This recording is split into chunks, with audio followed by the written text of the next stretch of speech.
Et si je vous disais que ce n'est pas la vieillesse qui détruit le cœur, mais les silences qu'on garde, les habitudes qu'on banalise et les émotions qu'on enterre? Ce que vous ignorez chaque jour pourrait déjà l'éteindre doucement. Je suis médecin. J'ai 72 ans. Et aujourd'hui, je ne vous parle plus en blouse blanche, entouré de bilans sanguins et de moniteurs cardiaques. Je vous parle en tant qu'homme, un homme qui a vieilli, comme vous peut-être, et qui sait désormais que les vérités les plus importantes ne s'apprennent pas dans les livres, mais dans les silences prolongés de ceux qui ont trop attendu, trop tard, trop longtemps. Je ne suis plus en activité. J'ai soigné des cœurs toute ma vie. J'ai entendu des milliers de battements s'éteindre, parfois dans un calme si anormal que cela me glacera toujours. Mais ce qui me hante encore, ce ne sont pas les arrêts cardiaques spectaculaires. Non, ce sont les cœurs qui auraient pu continuer à battre. Encore un an, 5, 10, si seulement. Si seulement on avait marché un peu plus tôt. Si seulement on avait écouté ce genou un peu raide, ce souffle un peu court. Si seulement on n'avait pas dit c'est normal à mon âge. Vous savez ce qui me brise le plus? Ce n'est pas la souffrance, c'est l'illusion de la santé. Ce monsieur assis devant moi, bonne mine, appétit stable, pas de tabac, pas d'alcool. Il sourit, fier de me dire « Docteur, je vais bien. Je me fatigue un peu plus vite, c'est tout. » Et pourtant, à peine a-t-il fait 10 mètres pour aller à la salle de CG qu'il s'est arrêté 2 fois, le souffle court. Je me souviens encore de son nom. Gérard, 68 ans, ancien boulanger à Montauban. Il était l'image du Français robuste. Mais dans ses artères, c'était déjà l'embouteillage. Et dans son cœur, c'était déjà l'épuisement. Silencieux, invisible, mais irréversible. Ce que Gérard ne savait pas, c'est que ce n'est pas le grand infarctus qui tue le plus. Ce sont les 1000 petites morts quotidiennes du cœur, l'immobilité, la lenteur du sang, les jambes figées dans un fauteuil, les heures passées devant un écran, les silences répétés de tout un corps qui attend qu'on l'écoute. Quand je dis à mes patients âgés qu'il faut marcher, on me répond souvent avec humour « Marcher? Et pour aller où, docteur ?»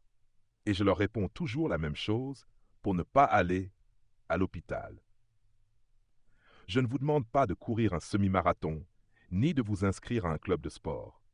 Je vous demande juste d'ouvrir la porte, de sentir l'air frais du matin, d'aller au coin de la rue, de dire bonjour à votre voisine, de regarder les feuilles changer de couleur, les oiseaux traverser le ciel. Ce n'est pas une promenade, c'est un traitement, c'est de la médecine. Sans ordonnance, sans effet secondaire. Marcher 15 minutes le matin, encore 15 minutes le soir. Ce n'est pas pour les muscles, c'est pour le sang, pour les artères, pour que le cœur respire, pour qu'il ne s'essouffle plus seul la nuit pendant que vous dormez. Parce que oui, la nuit aussi, votre cœur travaille. Et si vous ne marchez pas, il travaille encore plus. Trop. Je me souviens d'Antoine, 66 ans, ancien chauffeur routier. Toujours fatigué. Pas de maladie chronique, mais toujours essoufflé, les yeux lourds. Je ne lui ai prescrit aucun médicament. Je lui ai dit 10 minutes de marche le matin, 10 le soir. Faites ça 2 semaines. 2 semaines plus tard, il est revenu. Il marchait droit, le teint plus rosé, les yeux brillants. Il m'a dit, docteur, je ne sais pas pourquoi, mais j'ai l'impression d'avoir rajeuni. Et moi, je savais pourquoi. Parce que ce n'est pas l'âge qui nous épuise. Ce sont nos habitudes. Marcher, c'est redonner au cœur ce qu'on lui a volé. Du rythme, de l'oxygène et un peu d'amour. Ne pas marcher, ce n'est pas juste rester inactif, c'est laisser le sang s'épaissir, laisser les caillots se former, laisser les vaisseaux se boucher. Et un jour, c'est l'accident, la syncope, le souffle coupé dans l'escalier, le réveil impossible. Et on dit alors, il n'avait rien. Mais c'est faux, il n'avait rien de visible. Mais il avait tout de bloqué à l'intérieur. Je ne vous dis pas cela pour vous faire peur. Je vous le dis pour que vous ne vous réveilliez pas dans un lit d'hôpital entouré de machines en vous disant « Pourquoi je n'ai pas commencé plus tôt ?» Aujourd'hui, vous pouvez encore choisir. Choisir de faire 3 pas dehors. Choisir d'ouvrir votre fenêtre et votre cœur. Choisir de vous lever pour votre cœur. Parce que lui, il s'est levé pour vous. Chaque jour, depuis des décennies. Et si vous ne retenez qu'une seule chose de ce que je vous dis aujourd'hui, que ce soit celle-ci, le cœur ne meurt pas d'un coup, il meurt de notre indifférence. Et vous, vous pouvez encore lui prouver que vous l'aimez. Si ce que je viens de partager vous touche, je vous invite à vous abonner à cette chaîne. Pas pour les chiffres, mais pour que chaque vidéo suivante soit un pas de plus vers votre santé, et peut-être celle de vos proches. Si vous deviez choisir aujourd'hui une action simple pour prendre soin de votre cœur, que choisiriez-vous? A. Sortir marcher 15 minutes, même si vous êtes fatigué. B. Rester au chaud, vous dire je le ferai demain. Écrivez votre réponse en commentaire. A ou B. Je lirai chaque mot, parce que votre réponse, c'est peut-être le premier pas vers un cœur plus fort. J'ai pris ma retraite il y a quelques années, après une carrière de plus de 40 ans en cardiologie. Mais même si je ne porte plus la blouse blanche, je n'ai jamais cessé d'écouter les battements du cœur humain. Car ils parlent, ces cœurs. Ils murmurent, ils supplient, parfois en silence.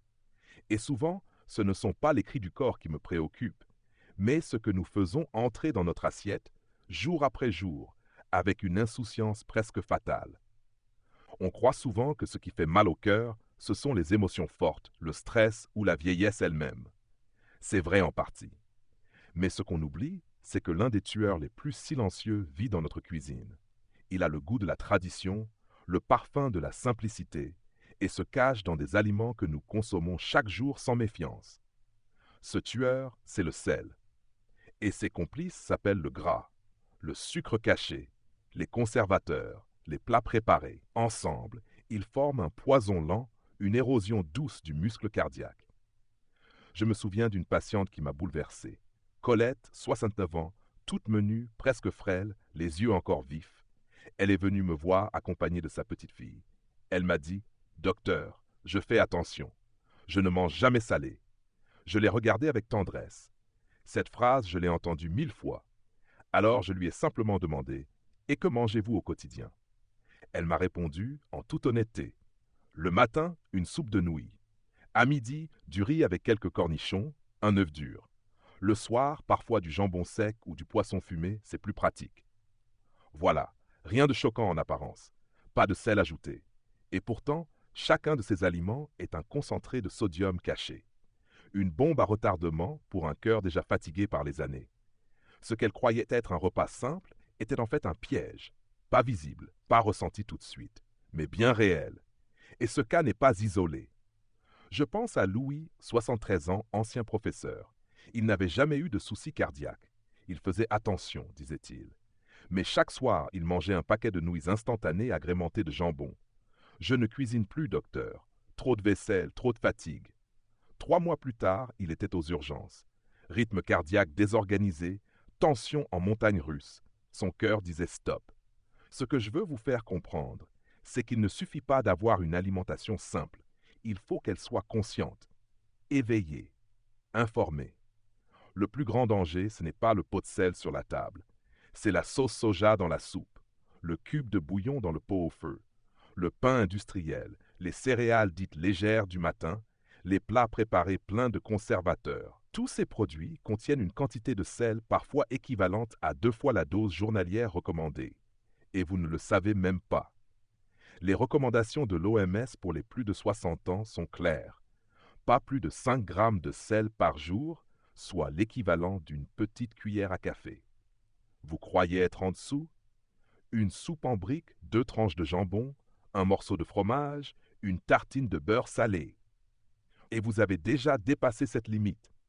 Ce que le sel fait à votre cœur est insidieux. Il le pousse à pomper plus fort. Il retient l'eau dans votre corps, augmente le volume sanguin, use les parois des artères, fatigue les reins. Et un jour, c'est l'hypertension, puis l'insuffisance cardiaque, puis l'accident vasculaire. Tout ça pour une assiette que vous avez crue inoffensive. Mais je ne suis pas là pour vous culpabiliser. Mon travail, même à la retraite, ce n'est pas de juger, c'est de transmettre. Et je vous le dis, on peut changer, même à 60, 70, 80 ans. Le goût, ça se rééduque, la langue s'adapte, et le cœur, lui, remercie immédiatement. J'ai accompagné des patients qui ont réussi à transformer leur alimentation. Paulette, par exemple, 70 ans. Elle avait l'habitude de cuisiner comme sa mère, généreusement salée. Elle avait peur de ne plus rien sentir en mangeant autrement. Je lui ai proposé un défi. 2 semaines sans ajouter de sel, mais en relevant ses plats avec des herbes aromatiques, thym, romarin, ail, citron, coriandre, paprika doux. 2 semaines plus tard, elle m'a confié qu'elle dormait mieux, qu'elle digérait plus facilement, qu'elle ne se sentait plus lourde après les repas. C'est ça le secret, ne pas supprimer le plaisir, mais le réinventer. On ne mange pas seulement pour le goût, on mange pour vivre, pour faire battre le cœur, pas pour l'épuiser. Chaque bouchée est un choix. Chaque aliment est une promesse ou une menace. Et je vous pose une question simple. Que vaut une tradition si elle vous écourte la vie? Je ne dis pas qu'il faut bannir le fromage, les plats en sauce, le pain croustillant, mais il faut les comprendre, les équilibrer, les mériter.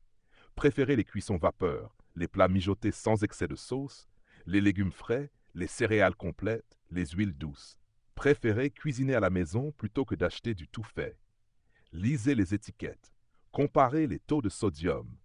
Faites de vos choix alimentaires une manière de dire à votre cœur « Je te respecte ». Il n'est jamais trop tard pour changer. Et croyez-moi, on ne mesure pas la puissance d'une petite décision quotidienne. Une soupe faite maison, un fruit à la place d'un dessert industriel, un bol d'eau citronnée au lieu d'une boisson sucrée. Ce sont ces gestes-là, simples, qui prolongent une vie, et pas seulement en années, en qualité, en légèreté, en tranquillité. Le cœur n'a pas besoin de grandes résolutions. Il a besoin de petits gestes sincères, répétés. Et si vous vous demandez par où commencer, je vous dirai ceci. Commencez par le sel. Le retirer, c'est retirer un poids que votre cœur n'a plus à porter. Et demain, quand vous serez à table, posez-vous cette question toute simple. Ce que je mange maintenant, est-ce que ça nourrit mon corps ou est-ce que ça le fatigue sans que je m'en rende compte? Je vous laisse y réfléchir. Parce que ce que vous mettez dans votre bouche aujourd'hui, c'est ce que votre cœur devra affronter demain. Après plus de 40 ans passés à écouter les battements du cœur humain, je peux vous dire ceci. Les attaques les plus dangereuses contre notre cœur ne viennent pas toujours de l'extérieur. Ce ne sont pas uniquement les graisses, le sel ou le manque d'exercice. Parfois, ce sont nos petits rituels du soir, nos habitudes qu'on croit réconfortantes, nos émotions qu'on garde pour soi, et ce silence qu'on s'impose parce qu'on pense qu'il faut être fort. Ce sont ces détails-là, ces petits gestes quotidiens qui usent le cœur à bas bruit. Il y a quelques années, j'ai suivi un patient que je n'oublierai jamais. André, 70 ans, un homme discret, cultivé, à l'élégance simple. Chaque soir, il buvait un petit verre de vin rouge, rituel qu'il appelait son moment de paix. Quand je lui ai posé des questions sur sa tension, son sommeil, il m'a répondu « Je dors mieux avec ce petit verre, docteur. Je ne fais de mal à personne. Je n'ai rien dit tout de suite. Je respecte les choix, les rituels. » Mais quelques mois plus tard, André est revenu. Essoufflé, le teint pâle, le cœur battant trop vite. Après plusieurs examens, j'ai vu ce que je redoutais. Son cœur s'était épuisé, doucement, nuit après nuit, sans alarme, sans douleur franche. Ce n'était pas l'alcool qui l'avait tué. C'était l'accumulation. Ce petit verre quotidien avec le temps avait agi comme un poison lent. Ce que peu de gens savent, c'est qu'après 60 ans, notre corps ne métabolise plus l'alcool comme avant. Le foie est plus lent, le système nerveux plus sensible. L'alcool circule plus longtemps dans le sang, augmentant la tension artérielle, perturbant le rythme cardiaque, troublant le sommeil profond. Et chaque verre devient alors une épreuve supplémentaire pour un cœur qui ne demande qu'à se reposer. Mais je ne suis pas là pour condamner. Je suis là pour alerter. Car l'alcool n'est pas le seul ennemi invisible. Il y a aussi tout ce que l'on garde en nous, les émotions non exprimées, les blessures anciennes que l'on couvre d'un sourire, les colères rentrées, les regrets qu'on enterre sous le silence. Je me souviens de Madame Élise, 66 ans, ancienne institutrice, une femme forte en apparence. Elle faisait du yoga, elle mangeait sainement, ne buvait pas, ne fumait pas. Et pourtant, un jour, elle s'est effondrée, littéralement. Douleur dans la poitrine, difficulté à respirer. Nous avons diagnostiqué un spasme coronaire lié au stress. En creusant un peu, j'ai compris, elle vivait seule depuis le décès de son mari. Ses enfants vivaient loin. Elle ne parlait à personne. Elle portait tout, toute seule. Son cœur, lui, n'a pas supporté ce poids invisible. Je l'ai vue pleurer pour la première fois lors d'une simple consultation. Elle m'a dit « Tout le monde me croit forte. En réalité, je suis juste habituée à tenir bon. » Cette phrase, je l'ai entendue chez tant de patients âgés. Ils ont vécu des guerres, des séparations, des deuils. Ils ont tout gardé pour eux. Et aujourd'hui, leur cœur leur demande enfin d'exister pour eux-mêmes, de parler, d'oser être vulnérable. Le cœur n'est pas fait pour encaisser sans fin. Il a besoin de respirer comme nous. Et quand on lui refuse cette soupape, il finit par crier. Non pas par des mots, mais par des symptômes. Fatigue, insomnie, palpitations, pression thoracique, tension instable. Il parle avec le langage du corps. Et puis il y a un autre signal qu'on ignore souvent, le ronflement. On en rit parfois l'air. On dit que c'est banal, mais chez certaines personnes, c'est une alerte. J'ai eu un patient Patrick, 64 ans. Sa femme m'a dit il ronfle comme un moteur. Et parfois j'ai l'impression qu'il ne respire plus. C'était pas une exagération. Il souffrait d'apnée du sommeil. À chaque épisode d'apnée, son cœur manquait d'oxygène. Il devait battre plus vite pour compenser. Nuit après nuit, sans repos, sans relâche. Résultat, tension élevée, rythme cardiaque instable, épuisement chronique. Il ne s'en rendait même pas compte. Mais son cœur, lui, savait. Voilà la vérité. Ce ne sont pas toujours les grandes tragédies qui brisent un cœur. Ce sont les gestes qu'on banalise, le verre de vin qu'on pense anodin, l'émotion qu'on garde au fond, la nuit qu'on traverse en silence, le corps immobile mais l'âme agitée. Alors que faire? Faut-il tout arrêter, tout changer? Non, il faut juste écouter, observer, se demander « Ce que je fais chaque soir, est-ce que ça m'apaise vraiment ou est-ce que ça m'use doucement ?» Si vous buvez pour oublier, parlez. Si vous pleurez en silence, écrivez. Si vous vous sentez seul, téléphonez. Si vous vous réveillez fatigué malgré 8 heures de sommeil, posez-vous la vraie question. Est-ce que mon cœur dort vraiment la nuit? Il existe des solutions douces, des infusions aux plantes pour remplacer l'alcool, des promenades au crépuscule pour apaiser les nerfs, des exercices de respiration, des carnets pour noter ses pensées, des appels à un proche, une musique douce, un silence choisi non subi. Et surtout, il y a ce choix fondamental, ne plus faire semblant d'aller bien. Oser dire j'ai besoin d'aide. Ce n'est pas un aveu de faiblesse, c'est une preuve d'amour pour soi-même. J'ai vu des hommes taiseux devenir soudain plus vivants après avoir simplement pleuré une fois. J'ai vu des femmes reprendre des couleurs après avoir osé parler de leur solitude. Ce n'est jamais trop tard. Le cœur est un organe de mémoire, oui, mais il sait aussi guérir, si on lui en laisse la chance. Alors ce soir, avant de vous coucher, je vous invite à un moment de vérité. Éteignez la télévision. Laissez votre téléphone, asseyez-vous, respirez et demandez à votre cœur « Qu'est-ce que je peux faire pour toi aujourd'hui ?»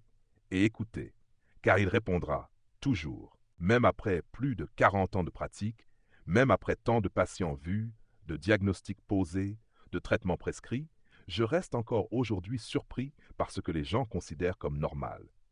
Ce mot « normal » m'inquiète profondément. Il banalise des signaux d'alerte, il masque des habitudes dangereuses et surtout, il endort la vigilance. C'est dans cette zone grise du normal que tant de cœurs vieillissent mal, jusqu'à céder sans prévenir. Quand une personne âgée me dit « Je dors bien, docteur, sauf que je me sens fatigué en me réveillant », ou encore « Oui, je ronfle, mais ça fait des années, tout le monde me le dit », je tends l'oreille. Parce que derrière ces phrases ordinaires, il y a souvent des signaux profonds que le cœur, lui, n'a pas ignorés. Il y a aussi, hélas, des ennemis silencieux qui se sont glissés dans leur quotidien. Et j'aimerais aujourd'hui vous parler de 3 d'entre eux. Les écrans la nuit, la fumée de tabac, même passive, et cette négligence banale que tant de personnes ont vis-à-vis de leur traitement contre l'hypertension. Je commence souvent par poser cette question simple. À quelle heure éteignez-vous la télévision le soir? Et je vois les regards gênés, les sourires timides. Une dame récemment m'a confié qu'elle s'endormait tous les soirs avec la télé allumée pour avoir une présence. Elle ne se rendait pas compte qu'elle n'avait pas dormi profondément depuis des mois, que son cœur, pendant ce sommeil agité, devait continuer à pomper sans relâche, privé du calme réparateur que seul un repos véritable peut offrir. Ce que la plupart des gens ignorent, c'est que la lumière bleue des écrans, téléphones, télévisions, tablettes, perturbe profondément notre horloge biologique. Elle bloque la production de mélatonine, cette hormone naturelle qui permet à notre corps de se préparer au sommeil profond. Et quand le cerveau ne comprend plus qu'il fait nuit, tout le corps reste en alerte. Le cœur est compris. Il bat plus vite. Il reste en tension. Il ne récupère pas. Résultat, fatigue au réveil, palpitations, tension instable. Et à long terme, un vieillissement accéléré du muscle cardiaque. Mais cela ne s'arrête pas là. Je voudrais aussi vous parler de la fumée. Pas uniquement celle que vous inhalez si vous fumez, mais aussi celle que vous respirez sans le vouloir. Je me souviens d'un patient, Philippe, 70 ans, qui n'avait jamais fumé de sa vie. Et pourtant, ses artères étaient rigides, son cœur en difficulté. Nous avons cherché les causes. Et puis il m'a dit que son fils fumait régulièrement à la maison, que sa belle-fille fumait aussi, surtout lors des repas de famille. Il ne s'en plaignait jamais. Il pensait que ce n'était pas grave. Mais son cœur, lui, ne faisait pas la différence. Qu'elle soit volontaire ou passive, la fumée fait les mêmes ravages. Le tabagisme passif est un tueur discret.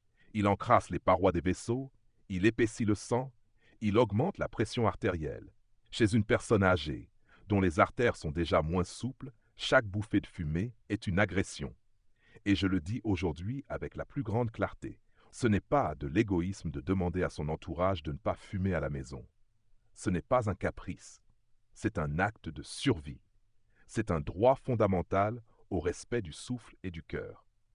Et enfin, il y a cette habitude que je vois encore trop souvent, arrêter son traitement contre l'hypertension dès que les chiffres sont bons.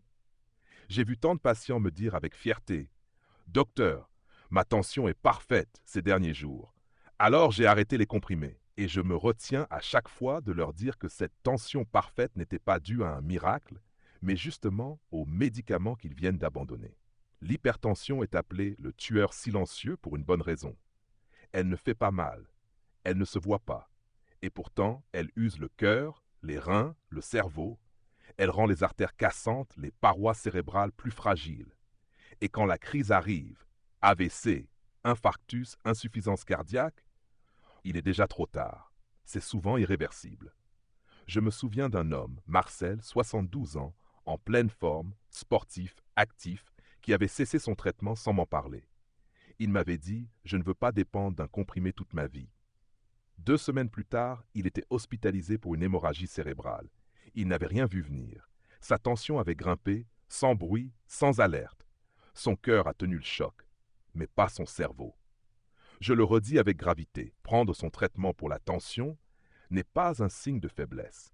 C'est un signe de sagesse, de respect pour soi-même, de lucidité. Ce n'est pas la tension que l'on ressent qui est dangereuse, c'est celle qu'on ne sent pas et qui travaille dans l'ombre. Alors, si vous faites partie de ceux qui dorment avec un écran allumé, si vous vivez dans un environnement où la fumée est présente, si vous prenez vos médicaments de manière irrégulière, je vous en conjure, réfléchissez. Réfléchissez à ce que vous imposez à votre cœur chaque jour sans vous en rendre compte. Le cœur, lui, ne s'en plaint pas. Il continue de battre, de jour comme de nuit. Il travaille sans relâche, sans repos, sans vacances. Il mérite qu'on le respecte, qu'on l'écoute, qu'on le protège. Et cela commence par des gestes simples. Éteindre la télé 1 heure avant de dormir. Demander aux autres de fumer dehors. Prendre son traitement à heure fixe. Ce sont de petites choses, oui. Mais ce sont ces petites choses qui font la différence entre une vieillesse douloureuse et une vieillesse sereine. Je suis médecin. Et ce que je souhaite aujourd'hui, c'est pas vous faire peur. C'est vous donner une clé. Celle de la vigilance douce. Celle de l'amour discret pour soi-même. Parce que vieillir ne veut pas dire se résigner. Cela veut dire devenir plus fin, plus juste, plus attentif. Et le cœur, dans cette sagesse, peut continuer de battre encore longtemps, si on lui en donne la chance. J'ai vu des cœurs s'arrêter dans le silence, des souffles s'éteindre doucement, sans violence, sans cri. Mais ce qui me bouleverse le plus, après toutes ces années, ce ne sont pas les urgences ou les hôpitaux. Ce sont les maisons tranquilles, les regards éteints, les solitudes épaisses, là où le corps survit, mais où le cœur, lui, ne bat plus vraiment. Car il existe une fatigue que ni le sang, ni les artères, ni les examens ne peuvent mesurer, celle de l'âme. Et quand l'âme est lourde, c'est le cœur qui porte le fardeau. Je me souviens d'un vieil homme, Henri, 75 ans, ancien artisan, veuf depuis 8 ans. Il vivait seul, dans une petite maison de campagne. À première vue, il allait bien. Pas de maladie grave, tension stable, analyse correcte, mais à chaque consultation, je sentais un poids en lui, une lenteur qui n'était pas physique, un silence qui disait plus que 1000 plaintes. Un jour, il m'a dit « Vous savez, docteur, on ne me touche plus depuis des années. » Il n'a pas dit cela dans la plainte. Il l'a dit comme un fait. Et j'ai compris que ce n'était pas seulement son cœur qui se fatiguait, mais toute sa personne, lentement de l'intérieur. On oublie trop souvent que le cœur est un organe sensible. Il n'est pas seulement un muscle. Il ressent, il absorbe, il garde. Il est lié à notre mémoire émotionnelle, à nos blessures non guéries, à notre besoin d'être vu, entendu, compris. Et dans la vieillesse, quand les enfants sont loin, que le conjoint n'est plus là, que les amis partent un à un, ce cœur-là devient une éponge saturée de chagrin jamais exprimé. Beaucoup de mes patients âgés vivent ainsi. En surface, tout va bien. Ils mangent, dorment, marchent parfois. Mais quand on prend le temps de creuser, d'écouter vraiment, on découvre un océan de silence, des souvenirs étouffés, des pardons jamais accordés, des deuils inachevés, des mots jamais prononcés parce que ça ne se fait pas, parce qu'ils ont été élevés ainsi. Et ce que le cœur ne dit pas, le corps finit par l'exprimer à sa place. Les douleurs dans la poitrine sans cause apparente, les palpitations inexpliquées, les insomnies persistantes, les tensions qui montent puis redescendent sans logique, ce sont souvent les cris muets de l'âme. J'ai vu des hommes forts s'effondrer en silence simplement parce qu'ils avaient plus de place pour leurs émotions. J'ai vu des femmes dignes, toujours droites, craquer en une seconde, juste parce qu'on leur avait enfin demandé « Et vous, comment allez-vous vraiment ?»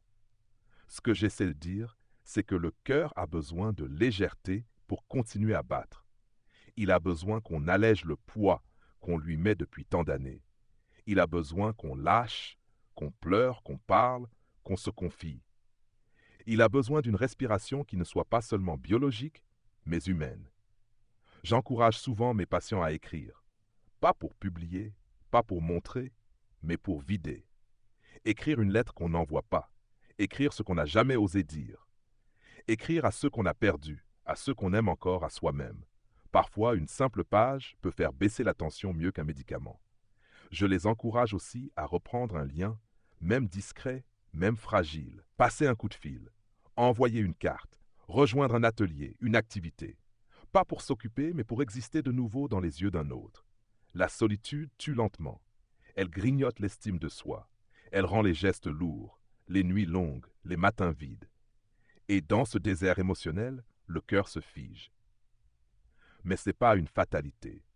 À tout âge, on peut choisir de se tourner vers la lumière, de remettre un peu de chaleur dans ses journées. Il ne s'agit pas de tout changer, mais de faire un petit pas vers l'autre, un petit pas vers soi, un petit pas pour alléger ce cœur qui a tant porté. Je dis toujours vieillir, ce n'est pas perdre, c'est trier. C'est se délester de ce qui ne sert plus, de ce qui pèse. C'est faire de la place pour ce qui est doux, juste, essentiel. C'est le moment de ne plus jouer un rôle, de ne plus faire semblant. C'est le moment d'être vrai, enfin. Et le cœur le sent. Il bat mieux quand on est en accord avec soi. Il s'apaise quand on cesse de lutter contre ce qu'on est. Je suis médecin. Mais aujourd'hui, je vous parle comme un vieil homme qui a vu trop de gens souffrir en silence. Trop de cœurs usés par la solitude, par la retenue, par la honte d'être triste. Et je vous le dis avec tout le respect et toute la tendresse possible. Vous avez le droit d'être fragile. Vous avez le droit de demander de l'aide. Vous avez le droit de ne pas aller bien. Et surtout, vous avez le droit de vivre encore de belles choses, même maintenant, surtout maintenant, si vous sentez ce poids en vous, si vous vous réveillez avec un nœud dans la poitrine, si les larmes vous montent parfois sans raison. Ce n'est pas que vous êtes faible, c'est que votre cœur parle. Écoutez-le, écoutez-vous, ouvrez une fenêtre, écrivez, appelez quelqu'un, respirez profondément et répétez cette phrase toute simple, « Je mérite d'être léger ». Car la plus grande urgence cardiologique que j'ai vue, ce n'était pas un infarctus. C'était un cœur qui depuis trop longtemps portait une vie sans tendresse. Et vous, vous pouvez encore changer cela. Il suffit d'un premier souffle, d'un mot, d'un regard. Et le cœur, lui, saura s'en souvenir. Pendant plus de 40 ans en tant que médecin, J'ai observé le cœur humain dans toutes ses dimensions, pas seulement sur les électrocardiogrammes, mais dans les silences des patients, les regards fatigués, les habitudes prises par facilité ou résignation. Ce que je veux vous transmettre aujourd'hui n'est pas une leçon clinique. C'est un cri du cœur d'un homme qui a vu trop de souffrances évitables, trop de vies écourtées, trop de regrets murmurés trop tard. Le cœur ne s'arrête pas en un instant, comme une machine qu'on débranche. Il s'épuise. Il se raidit sous le poids des silences, du sel qu'on ne compte pas, des nuits où l'on ne dort pas vraiment. Il s'éteint à petit feu dans l'indifférence de nos routines. Et pourtant, il suffirait parfois de si peu. 10 minutes de marche, un repas cuisiné avec attention, une parole libérée, un écran éteint 30 minutes plus tôt. Ce ne sont pas des remèdes miracles, ce sont des gestes d'amour, des gestes de respect pour soi-même. Et c'est cela le plus beau soin, se traiter avec douceur et constance. Ce que j'ai compris avec l'âge, c'est que le plus grand ennemi du cœur, ce n'est pas le cholestérol ou l'hypertension. C'est l'oubli. L'oubli de soi. L'oubli de ce que notre corps nous demande avec humilité chaque jour. Du repos, de la lumière naturelle, un rythme régulier, un peu de tendresse. La vieillesse ne tue pas. Ce sont nos renoncements invisibles qui le font. Le renoncement à la marche, à la joie simple, aux liens humains. Le renoncement à notre propre valeur. Mais tout peut changer. Même à 70, à 80 ans. Ce n'est jamais trop tard pour dire « Aujourd'hui, je décide de mieux manger, de moins m'énerver, de ne plus garder tout en moi, de ne plus ignorer mon traitement, de parler à mon cœur comme à un vieil ami qui m'a accompagné toute ma vie. Je ne suis plus jeune, moi non plus. Je crois encore à la puissance d'un mot juste, d'un conseil bienveillant, d'une transmission sincère. Voilà pourquoi je continue, malgré la fatigue, malgré l'âge. Parce que si une seule personne applique un seul de ces conseils, alors tout cela aura du sens. Bilan et leçon à retenir. Prenez soin de votre cœur comme d'un être cher, car il l'est. Il vous a soutenu dans toutes vos joies, toutes vos peines. Il vous a porté sans se plaindre, battement après battement. Il mérite qu'on l'écoute, qu'on le libère, qu'on l'allège. Le plus beau cadeau que vous puissiez vous offrir aujourd'hui, ce n'est pas un médicament ou un objet, c'est une attention consciente à votre santé, car c'est elle qui détermine la qualité de vos jours à venir. Application concrète. Commencez dès demain. Choisissez un seul changement. Marchez chaque jour, mangez moins salé, parlez de ce que vous ressentez, respectez vos heures de sommeil ou simplement reprendre votre traitement avec sérieux.